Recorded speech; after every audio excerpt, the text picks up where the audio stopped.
This is a gorgeous region, right, that needs to be reintroduced to the world. It's just a dream come true to really give back to them and to the community. It was like a great collaboration of ideas across firms. There's a lot that reflects the community. Nateco, nature and technology and community. We designed the new terminal as a pavilion in Penn.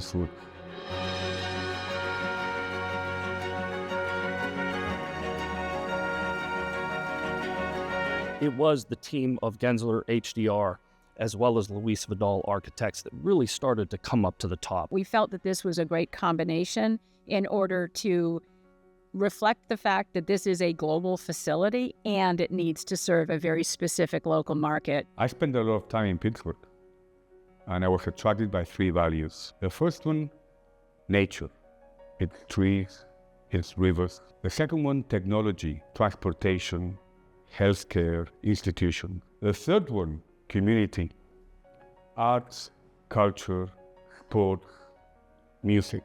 And all that gave me the idea of this new word, Nateco, nature, technology, and community. We always talk about coming out of the Fort Pitt tunnel as being your introduction to Pittsburgh, right? That needs to start right here at the airport. When you land at this airport and you come through and you just take it all in, you know you're in Pittsburgh, right?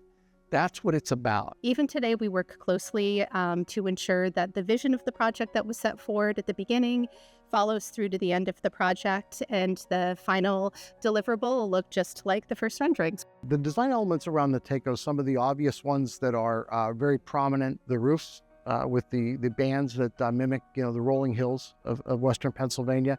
The tree columns, I think, are evocative of the area. Certainly the glass in a way that it brings nature into the building. The use of nature, natural light, ventilation, color, vegetation, outdoor activity, all those things are very rare in airports. And this will be one of the very first airports in the world to take advantage of all these possibilities.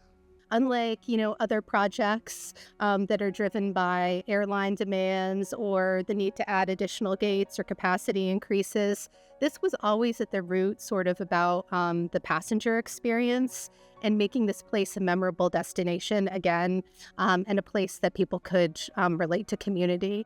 Pittsburgh is a community where people pick up and drop off. That is rare at airports. And so we wanted to make sure that there's space for all those little kids with the balloons and the signs. And there's space for people who are saying goodbye to somebody going to college or leaving for some trip. The authority really challenged us to bring the passenger and the meter greeter experience to a whole different level.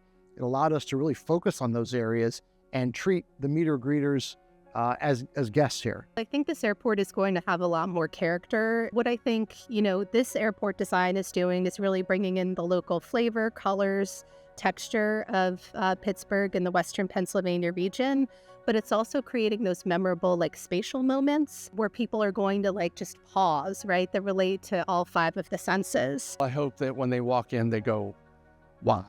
I've had the privilege of working at many major airports, and most of them are very functionally driven, right? Just get passengers in, get them through security, get them on my plane.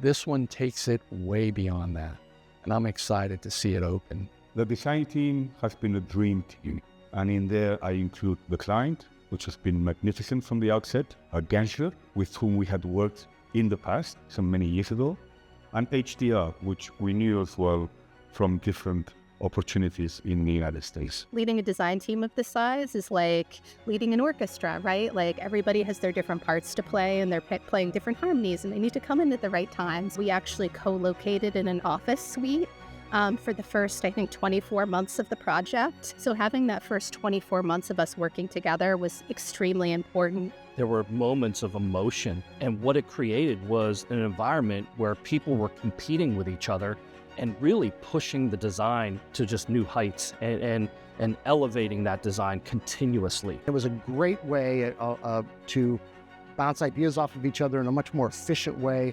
The number of cycles that you can go through in terms of design iterations increases dramatically when you're just there every day together. We have access to ACAA clientele here picking their brains, asking them what they really, really want, how do they truly function, allows us to convey that back to the design teams to create functionality, design, etc. Airports are the cathedrals of the 21st century.